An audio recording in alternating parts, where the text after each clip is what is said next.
Taylor Swift කියන්නේ ඇමරිකානු dollar බිලියන ගණනක වත්කමක් තියෙන සුපිරි පොප් ගායිකාවක්. පහුගිය කාලේ අවුරුදු 2ක් පුරාවට කොන්සර්ට්ස් 149ක් අරගෙන ඇයගේ අලුත් සංගීත සංකල්පය The Eras Tour එකත් එක්ක ඇල්ලෝ පුරා සංචාරය කළා. ඇත්තටම මේ සංගීතමය සංචාරය එක්ක ඇය ඉදිරිපත් කරපු ලස්සන අදහස් සෑහෙන්න තිබුණා. සාමාන්‍යයෙන් ගායිකාවක් බොහෝ වෙලාවට වේදිකාව උඩ අත්හදා බලන්නේ නැති අලුත් අදහස් ගණනාවක් ඇයගේ වේදිකාවේ අය අත්හදා බැලුවා. මේවා හරිම ආකර්ශනීය අත්හදා බැලීම්. සමහර වෙලාවට ඇය අතින් මේ සජීවී වැඩසටහන් පුරා අත්වැරදීම් 100 ගණනක් වෙන්න ඇති. එක මොහොතකදී සමහර අයට ගල් ගහනවා, මඩ ගහනවා. මේක ඒරස් ටුවර් එක නෙවෙයි, මේක එරස් ටුවර් එක කියලා. හැබැයි ඒ ටුවර් එකම තමයි ඩොලර් බිලියන 2ක ආදායමක් ලබමින් මේ වෙනකොට ලෝක ඉතිහාසයේ වැඩිම ආදායමක් ලබපු සංගීත සංචාරය බවට පත්වෙන්නේ. පහුගිය කාලෙක සමුග සාකච්ඡාවකට සහභාගී වෙලා ටේලර් ස්විෆ්ට් අපූරු කතාවක් කියනවා. ඇය මේ කතාව කියන්නේ ඔබ වගේ අලුතින් හිතන දිනන්න උණ තියන අයට. ඇය කියනවා දියුණු වෙන්න හිතන අයට මට කියන්න අත්‍යවශ්‍යම දේ තමයි මට තිබුණු දහස් ගණනක් 100 ගණනක් මෝඩ අදහස් තමයි මගේ හොඳම අදහස් වලට පාර කැපුවේ කියන කාරණාව. ඉතින් මම හිතනවා ඔබට පරාද වෙන්න අවසර දෙන්න ඕනි කියලා.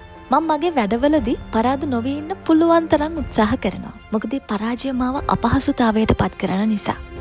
හැබැයි බැරි වෙලා හරි එහෙම අවස්ථාවක් උදා වුණොත් මම මේ පරාජය දරා ගන්න මට අවසර දෙනවා.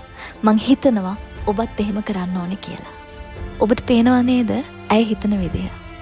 එහෙම තමයි දක්ෂ සාර්ථක මිනිස්සු හිතන්නේ. ඉතින් සැහැල්ලුවෙන් Taman දිහා බලන්න. ඔබට හොඳයි කියලා හිතන හොඳ තීරණය ගන්න. හැබැයි මතක් කරලා ඉස්සරහට යන්න. හොඳ අදහස් දෙකේ වැඩ කරන්න. මේක තව ලස්සනට කියනවා self love ගැන දාර්ශනිකයෙක් වෙන මෙලොඩි ගොඩ්ෆ්‍රෙඩ්. පසුපසට ගන්න අඩියත් නැටුමට වැදගත් කියලා දැනගත්තට පස්සේ තමයි මම මගේ ජීවිතයේ රිද්මය හොයාගත්තේ කියලා.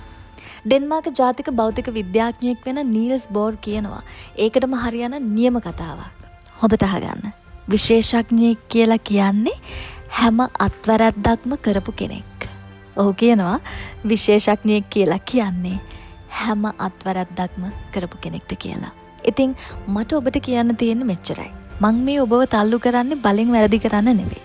අත්වැරදීමකදී නතර නොවෙන්නයි මං ඔබට බල කරන්නේ. මොකද මේ හැම දෙයකින්ම අපි ඉගෙන ගන්නවා. ඒ පාඩම් අපේ අලුත් වර්ෂන් එක ගොඩනගන්න අවශ්‍ය අමුද්‍රව්‍ය සපයනවා. ඔබව ඇසූ පිරූ තැන් නැති කෙනෙක් බවට පත් කරනවා. මං දැක්ක ලස්සන වචන පේලියක් Instagram එකේ. මං ෆේල් වෙනකොටත් මං hina වෙලා හිටියා. මොකද මම දැනගෙන හිටියා මගේ ෆේලියර්ස් වලට වඩා මං ශක්තිමත් කියලා. ඉතින් ඔබ ඉන්නේ ෆේලියර් එකක නම් මේ ෆේලියර් එක ලස්සනට හැන්ඩල් කරන්න. දිනන්න ඕනේ නම් ආයෙ කොතනින් හරි වැඩ කරන්න පටන් ගන්න.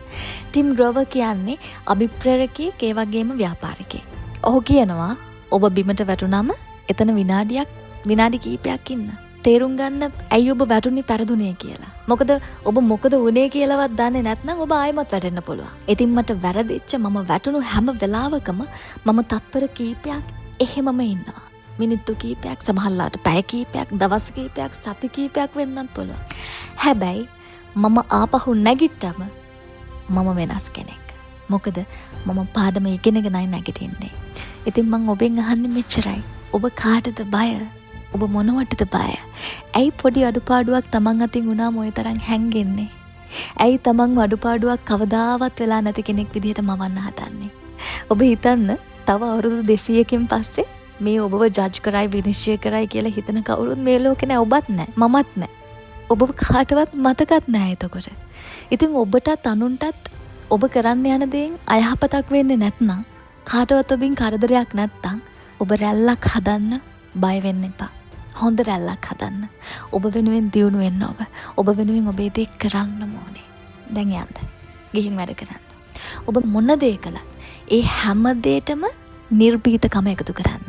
මිනිස්සුන්ට අහන්න දෙන්න ඔබ කොහොමද ඒක කළේ කියලා. ලොකු අඩි තියන්න තරම් නිර්භීත වෙන්න. වෙනස් වෙන්න තරම් නිර්භීත වෙන්න. ලොකු ඉලක්කවලට ඉලක්ක කරන්න තරම් නිර්භීත වෙන්න. ලොකුවට හීන දකින්න තරම් නිර්භීත වෙන්න. හැබැයි සමහර විට ඔබ අවුරුදු ගාණක් ෆේල් වෙන්න ඇති. දැන් ඒ නිසා උත්සාහ කරන්නත් බය ඇති. හැබැයි මම ඔබට කියන්නේ අපි ආයෙ පටන් ගමු. මේක 2025 අවුරුද්දේ රැන්ඩම් අඟහරුවාදාවක් සිකුරාදාවක් වෙන්න පුළුවන්. කිසිම විශේෂත්වයක් නැති වෙලාවක් වෙන්න පුළුවන් ඔබ මේ වීඩියෝ එක අහන වෙලාව. තවත් මාසෙක එක්තරා දවසක් විතරක් වෙන්න පුළුවන්. කමක් නැහැ. පටන් ගමු. හරි. ඔබට පාඩම් කරන්න නම් ඕනේ පළවෙනි පාඩමෙන් පටන් ගමු. අද එකක් ඉවර කරමු. නවත්තපු තැනින් පටන් ගමු. නැගිටින්න. හැබැයි මේ දැන් නැගිටින්න ඕනේ. පටන් ගන්න ඉන්න වැඩකට ඔබට අලුත් අදහසක් නම් ඕනේ. නිකන් ඔබේ ඔළුවට එන මෝඩයි කියලා හිතන හැම අදහසක්ම පවා අපි කොලයකට ගමු. ඒ එක අදහසක් හරි ඔබට පාර කියයි බ්‍රෑන්ඩ් නිව් අදහසකට. ඒවා ඔබේ කණ්ඩායම එක බෙදා ගන්න විදිය ප්‍රැක්ටිස් කරලා බලමු. එයාලා ඒ ගැන කොයි විදිහේ ප්‍රශ්න අහයිද කියලා ඉමෑජින් කරමු. ඒවටත් ලෑස්ති වෙමු. ඔබේ සම්බන්ධතාවයක් නිසා ඔබට හිත රිදිලා නම් ඉන්නේ. ඒ වගේ ආදරේ සම්බන්ධ පරාජයක් හරහා නම් ඔබ මේ වෙලාවේ යන්නේ. එහෙනම් මේ දවස් ටිකේ Tamanට කරුණාවන්ත වෙන්න. Tamanව ඉවසන්න. මොකද ඒ වගේ තුවාලයක් සුවපත් වෙන්න කාලය ඕනේ. ඔබට ශාරීරික තුවාලයක් සිදු වුණාම ඔබ ඒකට සුවපත් වෙන්න කාලය දෙනවනේ. ඒ වගේම ඔබේ මනසට සුවපත් වෙන්නත් මේ දවස් ටිකේ කාලය දෙන්න. අපේ පරණ වීඩියෝ ඔක්කොම බලන්න. හිත හදාගන්න. සුවපත් වෙන්න. ජීවත් වෙන්න ආයමත් ශක්තිය එකතු කරගන්න. ඔබට මේක කරන්න පුළුවන්. මම ඔබට දෙයක් කියන්නම්. පෙනුමෙන්ද, වත්කමින්ද, ප්‍රසිද්ධියෙන්ද, නම්බුවෙන්ද කියන්න කිසිම අඩුපාඩුවක් තිබුණේ නැති සමන්තා රූත් ප්‍රභුවත් ප්‍රතික්ෂේප කරපු ආදරවන්තයෙක් හිටියා. ඇයත් ඇඬුවා, හැපුණා. අන්තිමේදී ප්‍රතික්ෂේප වීම අය පිළිගත්තා. හැබැයි අය වෙනමම තැනකට අයව ගෙනාවා. මේ අහන්න. කෙනෙක් ඔබව ප්‍රතික්ෂේප කිරීම ඔබේ වරදක් නෙවෙයි. ඔබ සරලවම කරන්න ඕනේ මෙච්චරයි. සුවපත් වෙන්නකො හිමීට. ඊට පස්සේ හිමීට ඔබට ආදරණීය විදියට සලකන තැන් හොයාගෙන යන්න. ඊට පස්සේ ඒ ආදරයේ දිගින් දිගටම පවතින තැනක නතර වෙන්න ඕනේ.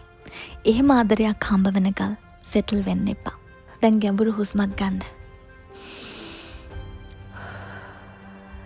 මං අහලා තියෙනවා ලස්සන කතාවක්. ඔබ හිතනවා නම් ඔබට දෙයක් ළඟා කරගන්න ඕනේ කියලා, ඒ දේ ඔබට ළඟා කරගන්න පුළුවන්. මොකද ඒ දේ ඔබ වෙනුවෙන් නෙවෙයි නම් මේ ලෝකේ තියෙන්නේ. ඔබට ඒ ගැන ආසාවක් නොතිබෙන්න තිබුණා. ඔබට ඔබේ අරමුණ ජය ගන්න ආසාවක් තියෙනවා නම් ඒ තමයි ඔබේ ආත්මයේ මාලිමාව. ඔබ ඒ දිහාවට තමයි ඇවිදගෙන යන්න ඕනේ. ඔබ ඉස්සරහට යන්න ඔබට බය දැනෙයි. ඔව්, ඒක සාමාන්‍යයි.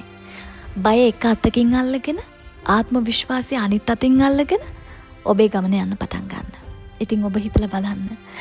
දියුණුව වෙනුවෙන් අලුත් අත්දැකීම් වලට විවෘත වීම ඇත්තටම භයානකයි තමයි. හැබැයි දියුණු වෙන්න නම් බය හිතෙන නමුත් අපිව දියුණු කරවන දේවල් කරන්න ඕනේ. පහුගිය දවසක මෙන්න මේ කියන බය ගැනම සමන්තා රූත් ප්‍රභු ඇගේ Instagram පිටුවේ පළ කරලා තිබුණ ලස්සන කවියක්. මේ කවියේ අයිතිය කවුරු හෝ වේවා ඒ කවිය ලියපු කෙනාට සහේ ගෞරවය යාට යනවා. ඒ කවිය මෙහෙමයි. මං අහලා තියෙනවා ගංගාවක් මුහුදට වැටෙන්න කලින් ඇය බියෙන් මුළු ගැන්වෙනවා කියලා. ඇය මේ පහු කරගෙන ආපු දුර දිහා ඇය නැවත හැරිලා බලනවා. කඳු යායවල් වල මුදුන් වල ඉඳලා ගම්මාන වගේම ලඳු කැලෑ පහු කරගෙන මහා දුරක් ඇය ඇවිල්ලා. දැන් ඇය ඉදිරිපිට මහා විශාල සාගරය ඇය දකිනවා. ඉතින් මේ සාගරයට වැටෙනවා කියන්නෙම සදහටම අතුරුදහන් වීමක් හා සමානයි. ඊට එහා දෙයක් නැහැ. හැබැයි කරන්න ඊට වඩා දෙයක්වත් නැහැ. මොකද ගංගාවකට ආපහු හැරෙන්න බෑ. කිසි කෙනෙක්ට මේ ජීවිතේ ආපහු යන්න බෑ. පැවතීම කියන කාරණාව ඇතුලේ ආපසු යාම කියන්නේ කළ නොහැක්කක්. ඉතින් ගංගාව මුහුදට පිවිසීමේ අවදානම අරගන්නම ඕනේ. මොකද එතකොට විතරයි මේ බය අතුරුදහන් වෙන්නේ. එතකොට විතරයි ගංගාව දැනගන්නේ ඒක මුහුදට බිලිවීමක්වත් මුහුද ඇතුලේ අතුරුදහන් වීමක්වත් නෙවෙයි. තමනුත් මුහුද බවට පත්වීම කියලා. ඉතින් ඔබ අලුත් මානයක් සොයා යන හැම වෙලාවකම ඔබ අලුත් කෙනෙක් බවට පත්වීම වළක්වන්න බෑ. තවදුරටත් ඔබ නොවන ඔබේම සමහර කොටස් වලට සමුදීම ප්‍රතික්ෂේප කරන්න ඔබට බෑ. ඉතින් අනන්තයක් possibilities ඔබ වෙනුවෙන් බලාගෙන ඉන්නවා. ඔබ කොයි පැත්තට හැරුණත් සම්පූර්ණයෙන් වෙනස් ජීවිතයක් ඔබ වෙනුවෙන් බලාගෙන ඉන්නවා. ඔබට ඕන කොයි වගේ ජීවිතයක්ද ඒ මාවත තෝරගෙන ගමන යන්න පටන් ගන්න. කොයි තරම් බාධකාවක් නවතින්න එපා. ගඟක් වගේ වෙන්න. මුහුදට වැටෙනකල්ම ගමන යන්න. අන්තිමට මුළු මුහුදම ඔබ වෙන්න. මතකනේ කොච්චර දුරකතර ගෙවලා අත්දැකීම් තිබුණත් තනියම අභියෝගවලට මුහුණ දීලා හිටියත් ගඟක් මුහුදට වැටෙන්න ඔන්න මෙන්න තියෙද්දි ඒ කියන්නේ අන්තිම හොඳම අභියෝගයට ලං වෙද්දි තමයි ඔබට ගොඩක්ම බය දැනෙන්නේ. ඉතින් මම ආයෙමත් ඔබට කියන්නේ බය දැනෙද්දිත් ඇක්ෂන්ස් ගන්න. මේ ඇවිත් තියෙන්නේ ඔබේ ජීවිතේ හොඳම කාලේ. good luck.